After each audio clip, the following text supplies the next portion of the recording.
เป็นไรในบ้านหยังก็บ้านนาทองบ้านหยังก็บ้านนาทองบ้านคุณอยู่แล้วบ้านนาทองโดยในบ้านนาทองโดยบ้านของน้องเวยอยู่โดยเพิ่นโทรมาบ่โทรมาเพิ่นโทรมาเพิ่นว่าจังได๋เพิ่นว่าได้เพิ่นฝึกทำงานอยู่ใช่ป่ะอ่านำมาขึ้นพอนี่แล้วว่ะเออเพิ่นโอ้ยจมหากินนี้เนาะจมหากินนี้เพิ่นโดยป้าสบายดีอยู่ดีมีแฮงนอนนับฝันดีบ่เมื่อคืนนี้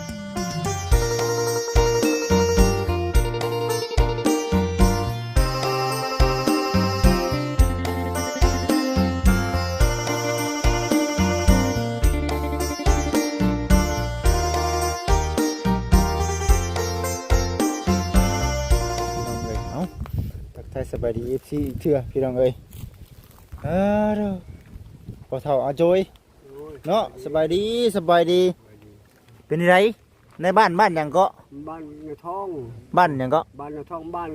คุณอยู่แล้วบ้านนาทองโดยในบ้านนาทองโดยบ้านของน้องเวยอยู่โดยเพิ่นโทรมาบ่โทรมาเพิ่นว่าจังได๋เพิ่นว่าได้เพิ่นฝึกทำงานอยู่ใช่ป่ะนำมาขึ้นพอนี่แล้วว่ะเพิ่นสิไปช่วยเพิ่นว่าทีมงานเพิ่นมา2-3คนแล้วแต่เพิ่นว่าบ่เห็นน้องเวยว่าไปไสว่ามีคนแต่งเราไปหาจะจันว่าไปตะคืนนี่ยังเห็นมาผู้ได้แต่งบ้านนี่บ่จักจักไผเพิ่นก็บ่บอกว่าชื่อผู้นี้ผู้นั้นจักมันไผจักจันในห้องนะเนาะจักจันใช่มีเนาะจักจันห้องว่าหาไปติดจักจันมีนั่นบ่จะบอกชาวบ้านเพิ่นบ่จักในชาวบ้านทำทีมงานบ่แม่นเพราะว่าทีมงานเฮาก็อยู่นํอยู่เนาะบัดแจ้งมาบัดหากันเทพุทธพื้บ้านนี่บ่แม่นทีมงานนี่พี่น้องบ่แม่นทีมงานยันคนในบ้านนั้นยันว่าไปคนอื่นนั่นอยู่กันไปติแต่งน้องไปติดเมืองจักจันน้องไปมันมีบ่พี่น้องยังบ่ทันห้องนะจักจันเนาะบ่ห้องก็ห้องแล้วบ่ห้องก็ห้องบ่โดยจะมันสิเมื่อมันสิไปใช้มันบ่ไปใช้แล้วมันเชื่อเล็กน้อยมันไปเลยมันยังนอนมันนอนของคนนอนตามพวกไม้อยู่แล้วแม่นบ่โดยมันนอนใส่กันนอนเหงาก็บ่นอนว่าคนโชว์ถ่ายเลยคนบ่มีพ่อมีแม่เลยคนโชว์แล้วสิโดยก็คือพอว่างั้นแหละน่าสงสารน่ะคุณทุกคนอยากคือพอแล้วสงสารเพิ่นมอบให้กับคุณเจ้าพี่โอ้พอเอาไปลูกกูละก็มาเพิ่นมอบติโดยเพิ่นบ่มอบให้พระบ้านที่นี่ก็บ่ฮับพอบ่หันนับหัวคำว่าในบ้านทางนี้เพิ่นบ่ฮับกับบ่หานคือกันโดยบ่กล้าคือกันเนาะโอ้อยู่ชิดเพิ่นเด้อยู่นำสิทธิ์เพิ่นคำว่าเพิ่นคำว่าในบ้านทางนี้บ่ฮับทั้งพ่อก็บ่กล้าฮับคันว่าในบ้านเพิ่นบ่ฮับเจ้าน่ะสิเอาเพิ่นมาอยู่นำโดยมาเป็นลูกแล้วมาเป็นลูกรถเนาะแม่นบ่ลูกเพิ่นเดียวเลยโอ้มาเอาบาสิมาให้ชื่อกันให้พ่ออยู่เฮือนพ่อเนาะกันบ่ต้องให้ทีมงานชื่อที่ทางก็ได้ติโอ้ยบ่ให้ชื่อเฮ็ดให้อยู่นี่พ่อให้อยู่นี่ก็ได้เนาะโดยหรือว่าคันเป็นจุดประสงค์ของผู้ใหญ่เพิ่นก็แล้วแต่เพิ่นเนาะโดยเอา FC เบิ่งไปนำกันซั่นเนาะตัวนี้น่ะเด้อก็เลยว่าว่าได้ยินทางในบ้านโทรมาเพิ่นโทรมาแบบใดหั่นนะถามหมูหยกหรือว่าในบ้านเพิ่นบ่จักติว่าน้องเพิ่นนี่มันก็บ่จักแล้วว่าบ่เห็นล่ะเพราะว่าเลยใช้เขาทีมงานเพิ่นไป2-3คนเขากลับมาเฮือนข่อยเลยนี่เขาสิไปช่วยมันดิบ่เห็นมันอ้าวเขาก็บ่จักตัวแล้วว่ะเพิ่นก็บ่จักคือกันงั้นเขาว่ามีคนแต่งว่าพาติดจักจั่นว่ะยังเชื่อยังทันมาบ่จักทีนี้ไปตลึกเด้ไปตลึกไปติดมันจักจั่นติเอาโคมมาแต่ไสล่ะบาดใช้จักโคมก็บ่มีบ่พรซื้อให้เด้บ่มีโคมน่ะบ่พรบ่ซื้อให้จุชุมเด้มีโคมโอ้เนาะพี่น้องเอ้ยเอารอเบิ่งไปนำกันซะเนาะว่าสิเป็นจังใดเด้อพี่น้องเด้อเนาะตัวนี้ก็ได้ทั้งแต่เฮาเองนี่ก็ยังบ่จักเรื่องราวรายละเอียดแต่ว่าปัจจุบันนี้บัดในบ้านว่าเป็นคนว่ามีคนแต่งให้ไปที่มีจันทร์หรือว่าจังไดนั่นว่ายันหมู่คู่เขาเองนั่นแหละยังเขายั่วไป ไปครับไปให้ไปชี้ฉันแล้วมันไปอีกหน่อย โบกให้ไปก็ไปเนาะคำว่าไปเอาในไปเนาะเรื่องที่น้องเพิ่นเคยได้เคยกินน้ำเนาะ แล้วเพิ่นว่าโทรใส่เบาลายดูว่าซั่นเบาลายอยู่น้ำลาวโทรแล้วฮู้จัก มาได้นะ โทรใส่จุนั้นก็ฮู้จักแล้วว่ะโทรเขามาแล้วว่ะข่อยบ่จักแล้วข่อยอยู่หน้า ในบ้านก็อยู่หน้าบ้านนี่อยู่หน้า โอ้ยเนาะ ฮู้จัก พี่น้องเอ้ยตัวนี้ก็ได้ก็เลยว่าเอ้ามาพังเบิ่งว่าเป็นแนวใดเนาะ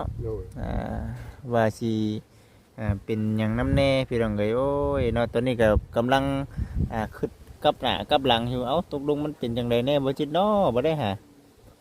หนึ่งมา FC เพิ่นก็คิดแน่เพราะว่าเฮาเคยเว้าแน่เพราะว่าเป็นย้อนชาวบ้านเพิ่นเว้านำแน่เพราะว่าชาวบ้านเพิ่นก็บอกอยู่เด้ว่าย่านจังซั่นจังซี่เนาะคนเคยมีความผิดปัดย่านซะว่าซั่นน้องเพิ่นว่าเขา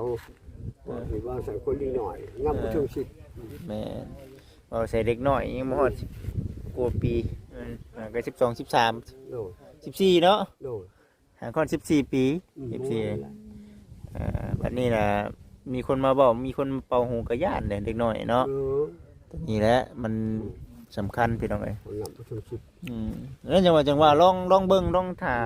พังเบิ่งเบาแสนเบิ่งว่าสิเป็นจังไดว่าสิได้ไปบ่หรือว่าจังไดเบอร์บ่ล่ะบ่เบิ่งให้เบอร์บ่ล่ะโอ้อันนั้นบ่เบอร์บ่ล่ะบ่เบิ่งก็ฮู้แล้วเพราะว่าอยู่กับอยู่นั่นเด้ว่ะ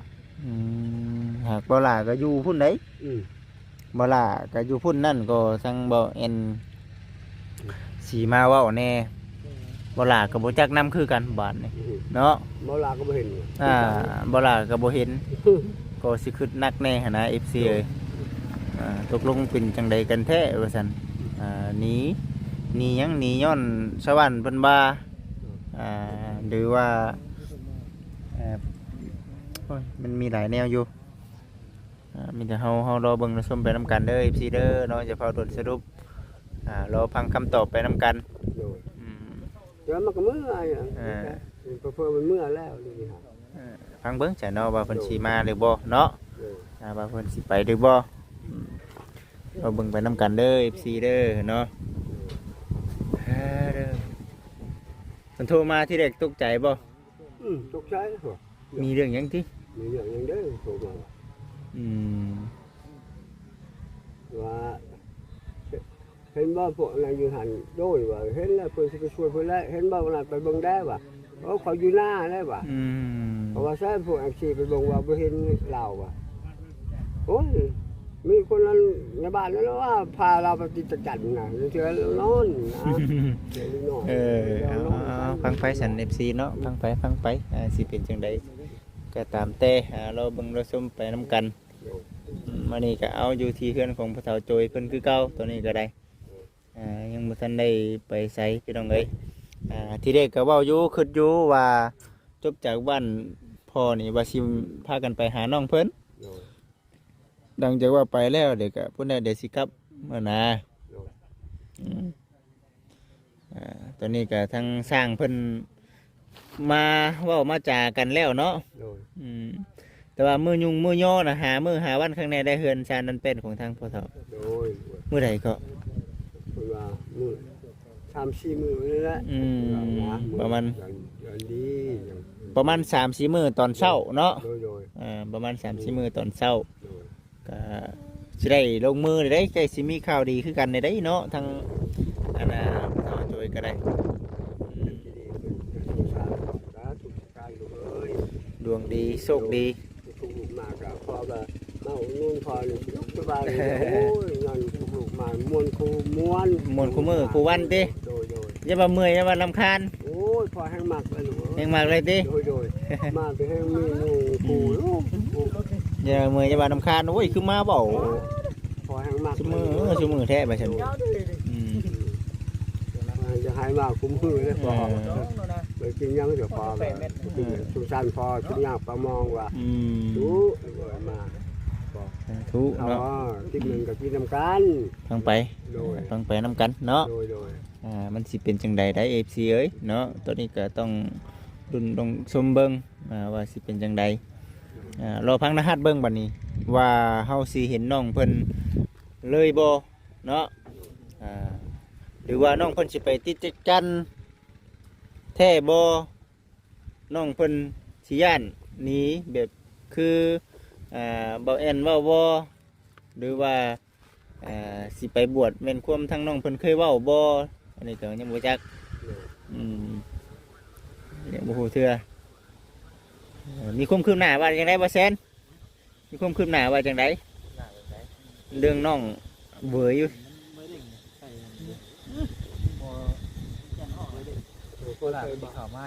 มาพี่แต่ว่ายังบ่เห็นแม่นบ่ว่าล่ะยังบ่เห็นบ่ เป็นว่าน้องเป็น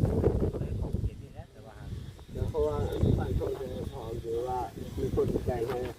จะจัดเนี่ยไม่ใช่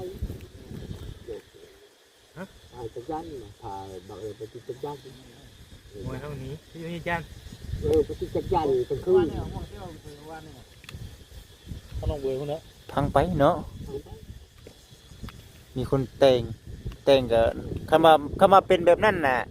ดังเทื่อดังที่บัดย่านชาวบ้านซะ ชาวบ้านบ่มีแล้วอันพวกไอ้ บ่แม่นทีมงาน บ่แม่นแล้วอย่างพวกคนบ้านนั้น ย่านผู้น้องเคยได้กินน้ำได้เพิ่นบอกได้ใดก็ไปแบบนี้นะ คือมีงำเผื่อนเลย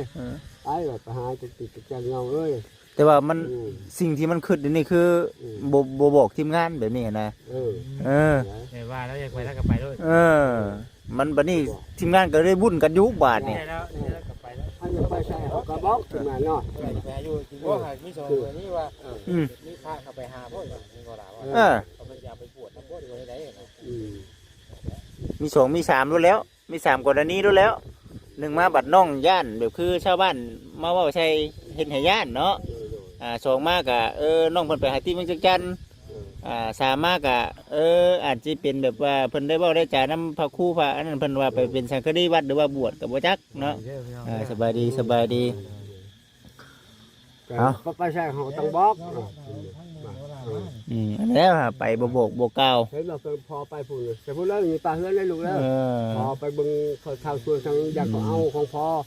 แม่นแต่ลูกอยู่ แต่ว่า ปะลูกเลยไปแต่ว่าก็บ่ได้ว่าโทษน้องโดยตรงหรอกพี่น้องเอ้ยแต่ว่าก็คือเว้าในสิ่งที่ว่ามันมีปัญหาอยู่คือเฮาบ่บอกเนาะเฮาไปใส่เฮาบ่บอกนั่นแหละเพราะว่า1นะเป็นหยังคือเว้าแบบนั้น1คือทีมงานไปนี่ทั้งเทื่อทั้งที่มีผู้ใหญ่เพิ่นมอบหมายงานให้ผู้นั้นก็มีผู้นี้ก็มีพ่อไปแล้วมันบ่พบบ่พ่อก็ย่านผู้ใหญ่เพิ่นอันนั้นนำแน่นะมันบ่ได้ว่าแต่ว่าแม่นไปหาน้องเพิ่นตลอดมันก็บ่แม่นไปซั่นพี่น้องไปย้อนมีผู้รักผู้ใหญ่เพิ่นมอบหมายงานให้เนาะก็เลยว่าเอ้าตัวนี้แหละสิ่งที่คิดไว้อยู่เด้อ FC เด้อเนาะรอรุ่นรอชมไปนำกันเนาะผมก็มีคนโทรมาขอโทษขออภัยนำในไลน์จะเอาฟังไปนำกันสาย FC ทุกท่านว่าทั้งใจเฮาเองเนาะสิเป็นจังได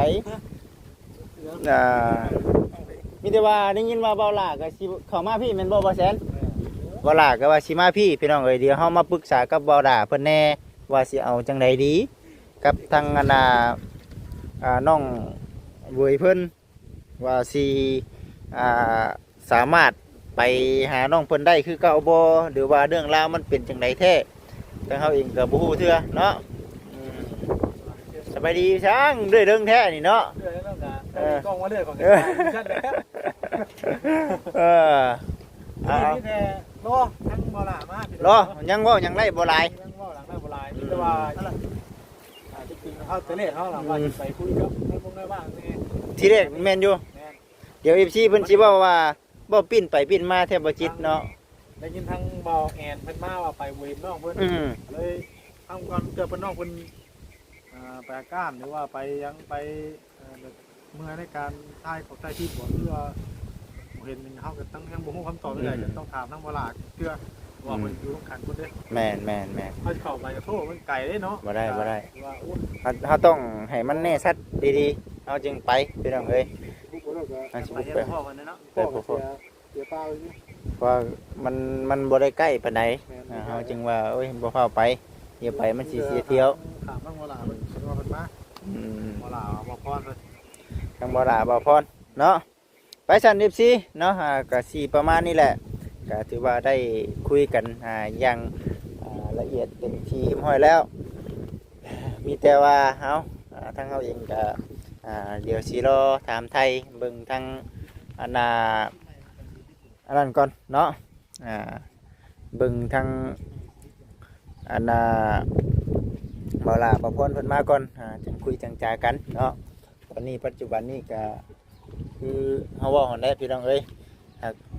เอ้ามาแล้วนี่เนาะเว้าปุ๊บมาปั๊บวันนี้เนาะเพิ่นโอ้ยจมหากินนี้เนาะจมหากินนี้เพิ่นโดยป้าสบายดีอยู่ดีมีแฮงนอนนับฝันดีบ่เมื่อคืนนี่ พันดีอยู่ เจ็บคักปัญญังดินอนรับเจ็บคักปัญญังบ่ซั่นกะฮอดบ่ซั่นพี่น้องเอ้ยมาแต่เช้านี่ได้มาแต่เช้านี่แม่นมาเฮานอนข้างนอกเด้เฮานอนอยู่ทางเททมวกสบายดีบ้านยังก็ สัญญาถิ่นเมืองชน สัญญาถิ่นเมืองชนยังว่าความจริงได้ยังบ่ได้ติดตามเนาะเอาหากะนั่นแน่ ได้ก็ติดตาม โดยเอาว่าขออนุญาตนะผู้ติดตามเท่าไหร่แล้วก็ บ่ได้ไลฟ์30,000 โอ้ 30,000ยังว่าบ่หลายอยู่เนาะ โดยบ่ไลฟ์ โอเคหลายแล้วสำนักเดี๋ยวสิเข้าไปติดตามนํเนาะ โดย โอเคพ่อแม่พี่น้องเอ้ยเด้อเอาตามนั้นเนาะเอาเดี๋ยวให้เพิ่นอันนั้นกันก่อนเด้อพี่น้องเด้อเนาะเดี๋ยวเฮาจึงว่ากันเนาะเฮาจึงว่ากันตัวนี้ก็ได้คันเฮาสิถามแล้วรู้ว่าบ่ได้ให้เราตั้งตัวก่อนเนาะให้เราตั้งตัวให้ตั้งสติก่อนพี่น้องเอ้ยคุยกันก่อน คุยกันก่อนเนาะจังว่ากัน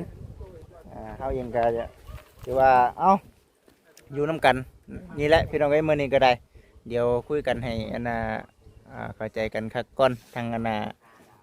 บ่จิตกับทางอ้ายเพิ่นก็ได้เอ้ามีแต่ว่า